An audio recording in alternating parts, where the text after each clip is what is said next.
पसीने में शराबूर अब्दुल गफूर ने पुराना इमारती सामान बेचने वाली दुकान पर साइकिल को ब्रेक लगाई। इसकी उखड़ी हुई सांस से अंदाजा करना मुश्किल न था कि वह तवील मुसाफत तय करके आया है। साइकिल से उतरते ही इसने दुकानदार को 30 रुपये देते हुए 10 पुरानी ईंटें तलब की। दुकानदार अपने मुलाजिम से ईंटें देने का कहकर खुद अखबार पढ़ने में मसरूफ हो गया। अब्दुल गफूर ने ईंटें एहतियात से कैरियर के साथ बांधी और साइकिल को घसीटता हुआ पैदल ही रवाना हो गया। दुकानदार अचानक किसी ख्याल से चौंका और अखबार एक तरफ रखकर अब्दुल गफूर को जाते हुए देखने लगा।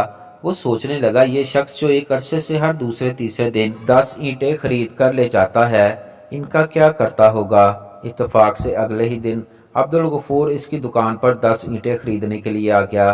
दुकानदार के तजस्सुस ने इससे सवाल करने पर मजबूर कर दिया। इसने अब्दुल गफूर को बैठने के लिए और मुलाजिम लड़के को चाय लाने के लिए कहा। अब्दुल गफूर इस इज्जत अफजाई पर हैरान होते हुए करीब ही पड़े मोड़े पर बैठकर सवालिया नज़रों से दुकानदार को देखने लगा। कुछ देर की खामोशी के बाद दुकानदार ने गुफ्तगू का आगाज किया। अगर बुरा ना मानो तो मैं तुमसे पूछना चाहता हूँ कि ये जो तुम हर दूसरे तीसरे दिन 10 ईंटें ले जाते हो, इनका क्या करते हो। अब्दुल गफूर ने ज़रा से तवक्कुफ के बाद झिझकते हुए जवाब दिया, मुझे दरअसल 1500 ईंटों की ज़रूरत है जो मैं इकट्ठी खरीदने के काबिल नहीं हूँ। दिहाड़ीदार मजदूर हूँ, कभी काम मिलता है कभी नहीं। जिस दिन काम मिल जाता है इस दिन मेरी कोशिश होती है कि मैं कुछ ईंटें खरीद कर जमा कर लूँ। 1500 ईंटें किस मकसद के लिए इकट्ठी कर रहे हो। घर के सहन की दीवारें ऊंची करके अपने प्यारे नबी सल्लल्लाहु अलैहि वसल्लम की नसीहत पर अमल करने के लिए। वो मुबारक नसीहत क्या है। एक शख्स ने हुजूर अकरम सल्लल्लाहु अलैहि वसल्लम की खिदमत में हाजिर होकर अर्ज़ की कि इसका अच्छा भला कारोबार कुछ अरसे से इंतहाई मंदे का शिकार हो गया है। तंग दस्ती की वजह से 2 वक्त की रोटी पूरी करने के लिए उधार की नौबत आ गई है।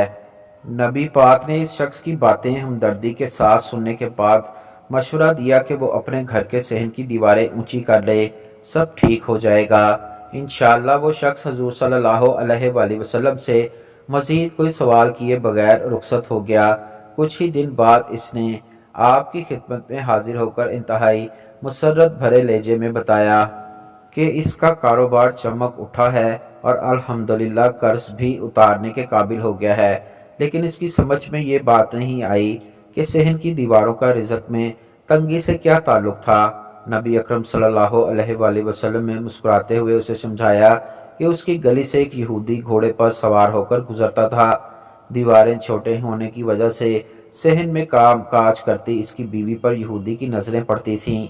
इसी बेपर्दगी की वजह से रिज़्क में तंगी आ रही थी। दीवारें ऊंची होने से बेपर्दगी ख़त्म हो गई और रिज़्क में बरकत आ गई। सुबहान अल्लाह। दुकानदार के मुंह से बेसाख्ता निकला, कस्बे के आखिर में बर्गर वाली गली में मेरी एक छोटी सी खोली है। अब अब्दुल गफूर ने अपनी बात जारी रखते हुए कहा, हाँ मैं अपनी 8 और 7 साला 2 बेटियों के साथ रहता हूँ। सहन की दीवारें ना होने के बराबर हैं। मेरी कोशिश है कि इससे पहले कि बेटियां बड़ी हों सहन की दीवारें मुकम्मल करके नबी पाक सल्लल्लाहु अलैहि वसल्लम की हिदायत पर अमल कर लूँ ताकि बेपर्दगी की नहूसत से बचा सकूँ। बहुत नेक जज्बा है। कितनी ईंटें जमा कर चुके हो अब तक। अब्दुल गफूर ने उंगलियों पर हिसाब लगाकर बताया कि 300 से कुछ ज़्यादा हो ही गई हैं। चाय आ गई थी। दुकानदार ने चाय प्याली में उंडेलते हुए सरगोशी की। तुम फिक्र ना करो, तुम्हारे सहन की दीवारें मैं मुकम्मल करवा दूंगा। जी आप, मुझे उम्मीद है कि तुम मुझे इस नेक काम से नहीं रोकोगे और मेरी ये भी ख्वाहिश है कि तुम मेरी दुकान पर मुस्तकिल मुलाजिम की हैसियत से काम करो। अब्दुल गफूर की आंखों में नमी तैर गई। वो गैर इरादी तौर पर आसमान की तरफ देखते हुए सोचने लगा कि रब ताला कितना करीम है कि नेक काम के इरादे पर ही अपने बंदे पर अनायात के दरवाजे खोल देता है।